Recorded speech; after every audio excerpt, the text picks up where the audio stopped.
Happy New Year everyone! January 1, 2026. Ayan mga idol, samahan nyo naman ako magluto ng isang napakasarap na merienda. Pero bago tayo mag-umpisa, huwag sanang kalimutan i-like at i-share ang videos ko at i-subscribe ang YouTube channel ko para lagi kayong updated sa mga videos na ina-upload ko at sa lahat ng niluluto ko. Ako nga palang madiskarte yung kapatid sa kitchen, July Mariano.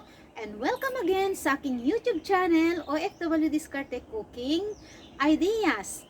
Tara mga lodi, samahan nyo kong mag-prepare at magluto na tayo ng isang napakasarap na merienda. Let's go! At yan ang mga ingredients na gagamitin natin mga idol. Simple lang pero napakasarap. Baka naman, egg and cheese, Del Monte. Ayan mga lodi. Tara na, magluto ng masarap na merienda.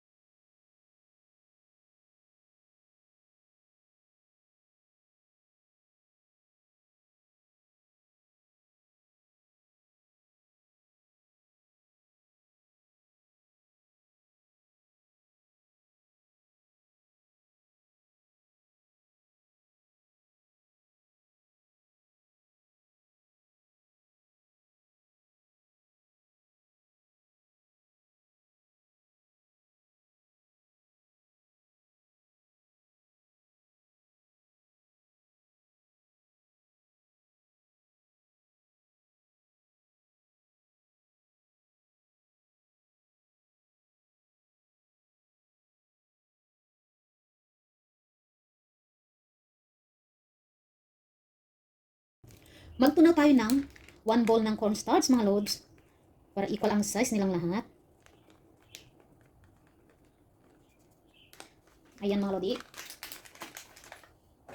Ito nga pala yung ginamit kong cornstarch mga lods. Nor cornstarch, yan ang gamit ko sa bahay ng boss ko at gamit ko na niluluto dito sa tambayan ko mga lods. Tunawin lang natin yan sa konting tubig.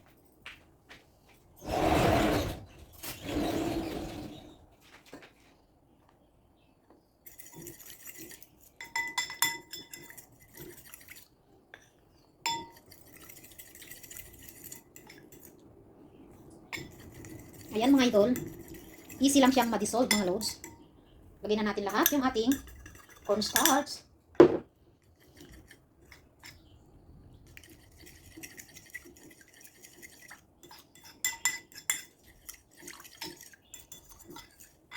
Ayan mga idol, na-prepare na lahat at ready na tayong magluto ng napakasarap na merienda.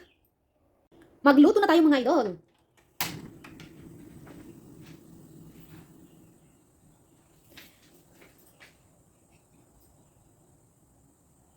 Ilagay muna natin ang ating 1 can of coconut milk.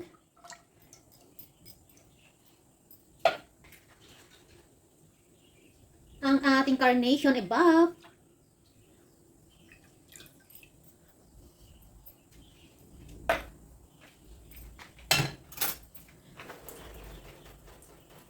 At ang ating condensed milk.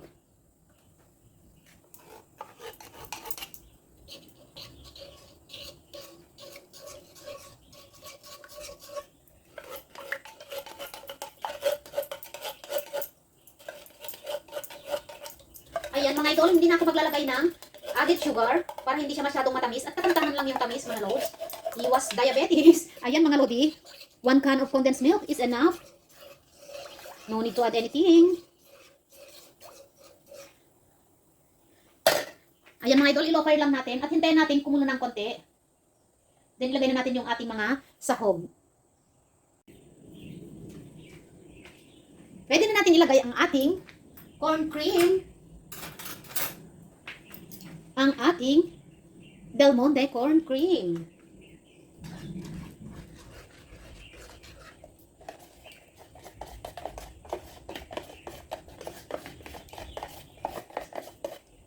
Ilagay natin yung 1 pack mga idol para masarap.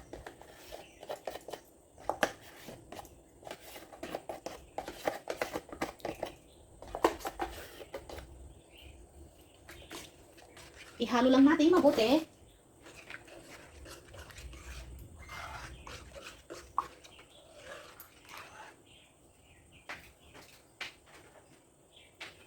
At ilagay na din natin yung ating corn kernel. Ang sarap nito mga idol.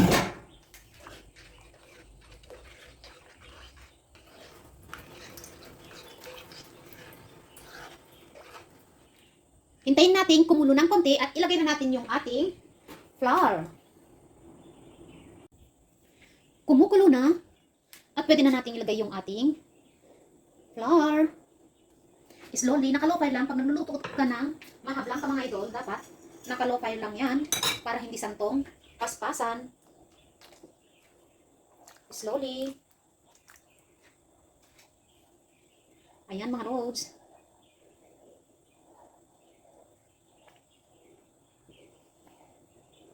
Pag nagluto ka ng mahablang ka, dapat hindi basa at dapat hindi rin dry. Yung sakto lang mga lodi. Ayan. Yung 1 cup ng ating flour, i-low fire lang natin para hindi sasantong paspasan ang pagkaluto. Para maluto yung flour ng mabuti.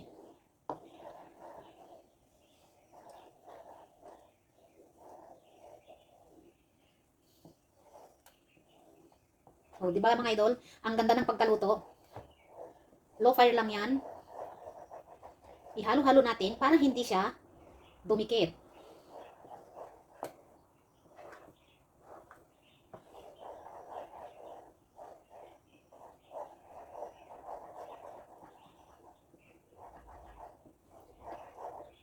Special version ng mga Blanca.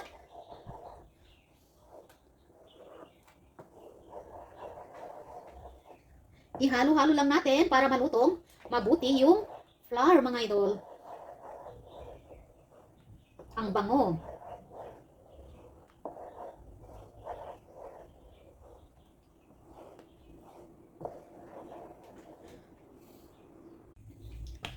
Almost okay na mga idol. Ayan, continue lang natin siyang ihalo. Patuyot pa natin ng konti para hindi siya basa at mag-form kaagad mga lodi.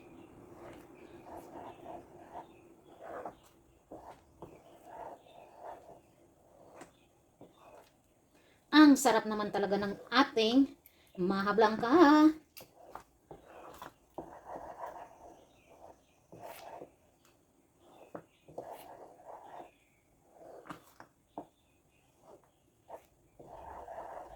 Ayan mga idol, okay na yung ating maha Blanca special. At pwede na nating i-switch off.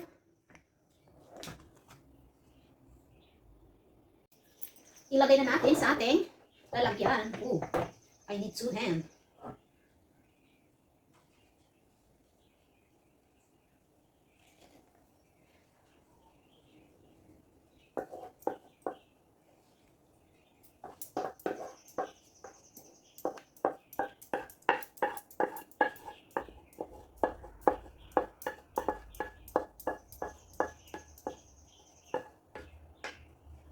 Ayan mga idol, sakto yung ating lagayan. Ayan mga lodi yung ating special maha Blanca. Palamigin natin ng konti at maglagay na tayo ng Eden cheese na napakasarap. At pwede na nating lagyan ng Eden cheese na napakasarap na at napakalinamnam ang ating special version ng maha Blanca. Uy, ayaw. Itong ginagamit ko mga idol, yung Eden cheese, kasi napakalinamnam. Ang sarap. Ang sarap papakin mga loads. Ayan, sa mga gaya kong mahilig sa cheese. Ayan mga lodi. Ang sarap. Minsan pinapapak ko lang itong Eden cheese. Ang linamnam kasi mga idol. Baka naman. Budburan natin ng napakarami cheese ang ating special maha Blanca.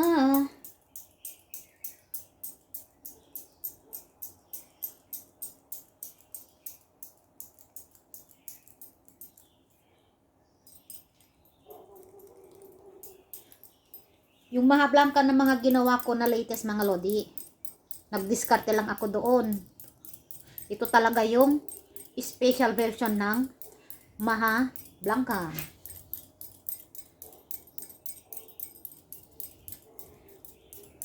Kaya nga Maha Blanca kasi plain Blanca. Di ba mga idol?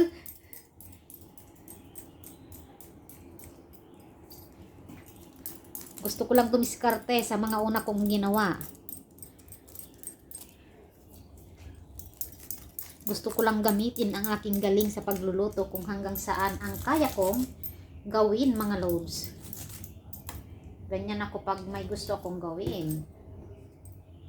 Itry at itry kong lutuin.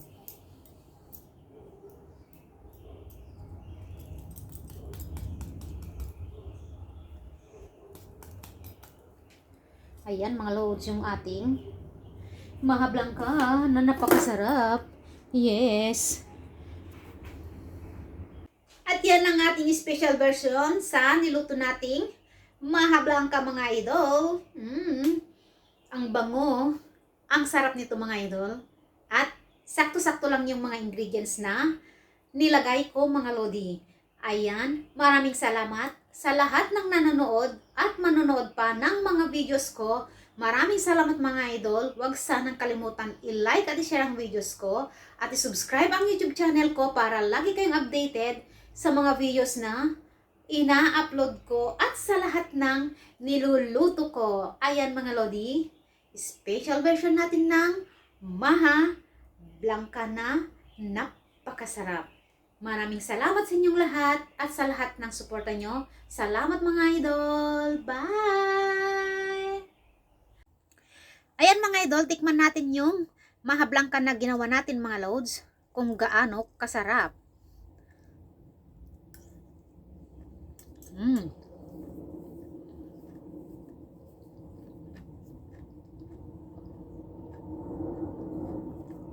Ang sarap. Ang linamnam mga loads. Sakto lang yung tamis ng nilagay ko mga idol. Ayan. Special version natin ng Maha Blanca January 1, 2026. Yummy mga loads. Salamat sa lahat ng nanood ng videos ko at sa mga manonood pa. Maraming salamat mga lodi. Don't forget to like and share and subscribe sa YouTube channel ko para lagi kayong updated sa mga videos na ina-upload ko mga loads. Salamat sa lahat ng suporta nyo sa akin. Bye! Salamat!